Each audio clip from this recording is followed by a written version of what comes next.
Most people are familiar with the concept of one drop of blood. It's an adage used to identify and, in some cases, discriminate against people of African descent. If you're a little bit black, you're all black. And in knowing this, you basically get the premise of One Drop of Blood by Brett Howard. It's the story of a woman named Lisette in the early half of the 20th century who has everything: beauty, intelligence, charisma, wealth. But because of her background, that one drop of blood, she struggles to find her place, not only in her family, but in the world, especially when real-life historical events come to play. Now, in the beginning of the book, we actually start with Lisette's mom, Belle, who is a teenager who dances at the Cotton Club.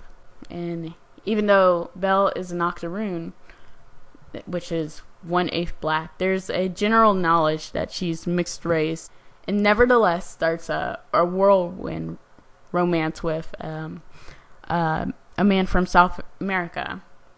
He abruptly leaves to go back and leaves Belle pregnant with his child, and she moves on and passes the child off as her husband's, or at least attempts to. In her new hometown of Memphis, where there's racial tensions, Belle starts to question if she's done the right thing when it comes to Lisette, especially when Lisette's father comes back into the picture.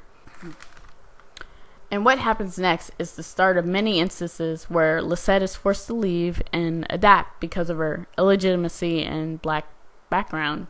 And in the beginning, she's fine, she's young, she's resilient, but as she comes to adulthood, her unstable beginnings haunt her, and even though she's gorgeous, rich, and has everything at her feet,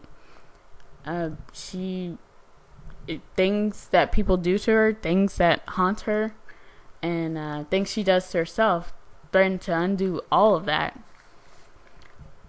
When I was younger, I discovered this book on my mom's shelf, and I ended up staying up all night reading it.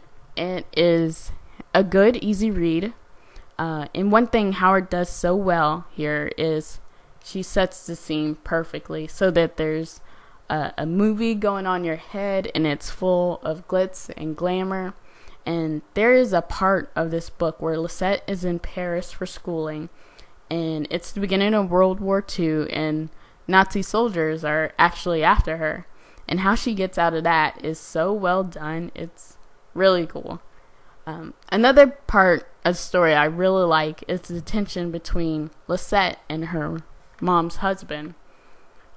We know from the beginning Walter's not her father, and the way he acts towards her, and knowing that there's a possibility that this little girl isn't his, is so believable and really, really well done.